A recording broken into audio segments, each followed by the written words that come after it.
Hey everybody, MS Farzan here, and welcome back to this video series on how to make a 2D multiplayer tabletop card game using Unity and Mirror. In previous episodes, we've looked at client RPCs, or client remote procedure calls, as methods that the server calls on all clients to perform some sort of action, as opposed to commands, which is what a single client will request for the server to do. In this episode, we're going to look at how to run a target RPC, which is one of Mirror's ways of handling when you want a specific client to do a specific thing and not all clients, which is what we've been seeing with target RPCs. So what we'll do first is go into our scripts folder, and as we've done many times before, we're going to create a C# script and call it target click. We'll open that script up and make sure that we add a using mirror statement at the top of it, and make sure that target click derives from network behavior. And as we've done in previous episodes with other scripts, we're going to declare a public player manager, just called player manager, and we'll create a method called public void on target click, curly braces. We want to locate the player manager in our working client, and we'll do that by writing network identity, and you can call this network identity or net ID or whatever you like. We'll make that equal to network client dot connection dot identity, and we'll say player manager should be equal to a component attached to this network identity called player manager. Okay. Now we just want to check, and we say if we have authority over this game object, this card in this this scenario, do something. Otherwise, do another thing. Okay. So that's that. Well, what do we want it to do? Well, if we do have authority over this game object, let's run a command that waterfalls to a target RPC, as we've seen before with other remote procedure calls, the way we handled our RPC show card, for example. And we'll walk through this. But let's just say that if we have authority, we want to run a command called player manager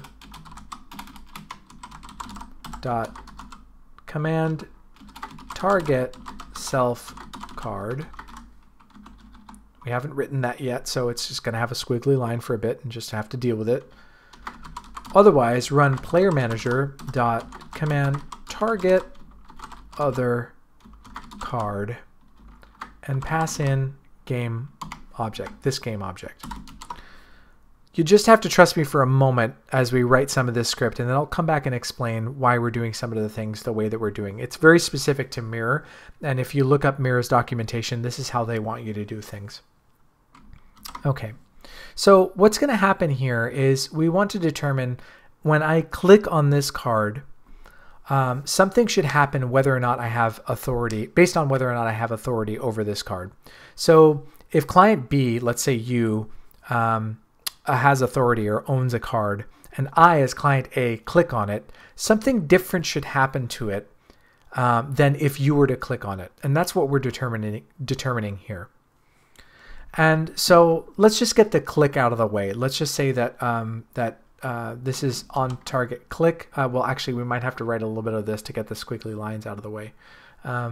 So let's do that. Let's just forget what I said. Let's go into our player manager and write the rest of this. So let's say below our client RPC and command, remember, a command is something that a client will request of the server.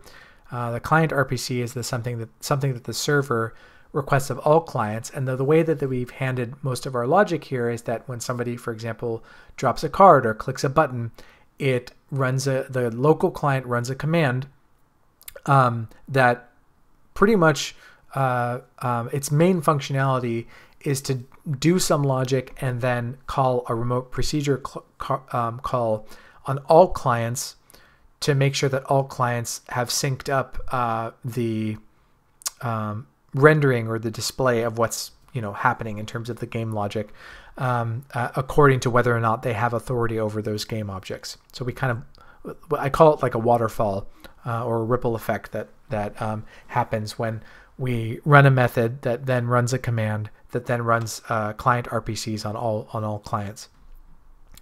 In this case, we're going to create that command, those two commands that we spoke of.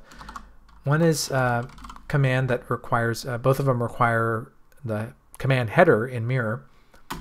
We're going to call this public void command target self card. Recall that it has to have both the header command and also the CMD prefix. And then we're going to create another one that is a public void command target other card. And this takes a game object that we're just going to call target. Okay. And then remember how we had client RPCs and we said that they need the prefix RPC show card? It's similar for a target RPC, which targets a single client or a specific client. We should say that the terminology is similar, but a bit different here in that before a client RPC, we have to write the client RPC header, and it has to start with RPC as the prefix. With a target RPC, we're going to start with a header that says target RPC, and we're going to say void target self card. It has to begin with the word target, and target RPC void target other card. And so these targets are going to be pretty simple. We're not going to add any functionality, but I'm sure you could come up great ideas with it. Like if I click my own card, I heal myself, but if I click your card, I damage you, or whatever it is, however you want to handle it is fine. We're just going to use the debugger to debug log targeted by self in the target self card, and debug log targeted by other. And then in these commands, the target self card is pretty simple. It should just run target self card, the target self card target RPC. And in the command target other card, we need to figure out network identity, opponent identity is equal to target. This you'll recall the target is the game object, the card itself. And we'll say attached to that game object, target get component network identity, and then run the target RPC target other card and pass in the opponent identity connection to client. And the target other card should take a network connection. Oops. Network connection called target. Okay. Wow, that's a lot. I know that there's a lot here, and we'll walk through it one step at a time once we link all of this up. So we've created everything. We just need to make sure that it's in our event trigger that we want to use it.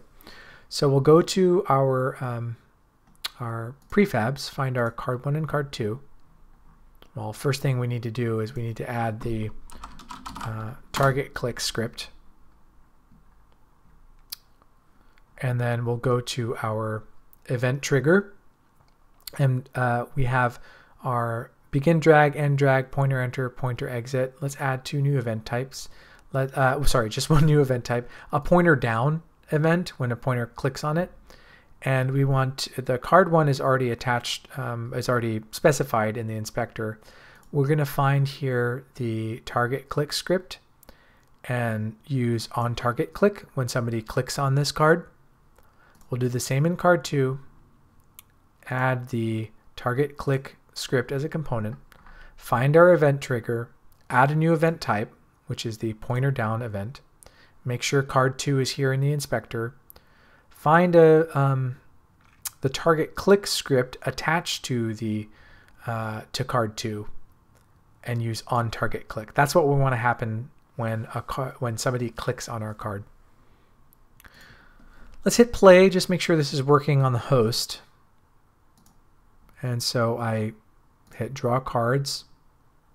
Go to my console so that I can see what's happening. I can still hover over my cards. Now when I click on a card, I should see targeted by self.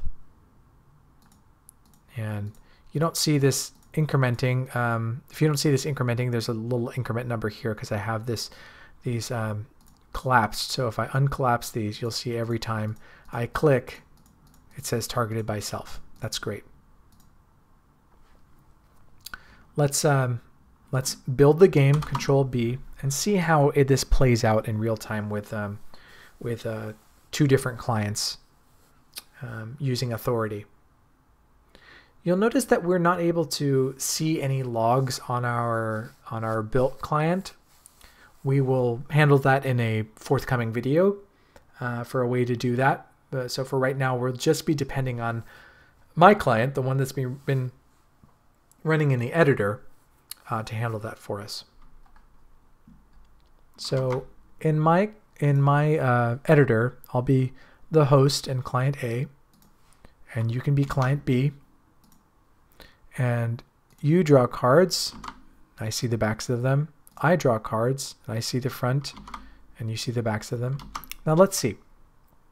On my screen, remember I'm client A, and I own these cards here. So I'm going to click on one of them, and it says targeted by self. That was the blue card on the end. Now you see this blue card on the end. You're going to click on it. You don't see anything here because we don't have the logs here, and that's fine. But I see here targeted by other. That means that I have received a target remote procedure call that says that somebody who doesn't have the authority over this card has targeted it and has clicked on it, and that's you see that I receive a different functionality from your click than we did from my click, and that should work for each one of these cards. Like I click on mine, I click on all these cards, and they all say targeted by self, and then you click on them, and I see a bunch of references to targeted by other.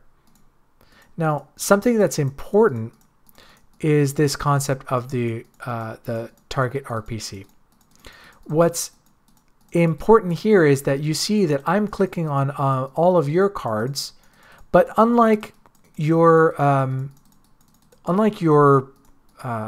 what's happening when you're clicking the cards, I'm not seeing any logs here. When I click a card in my scene, or when you click one of my cards,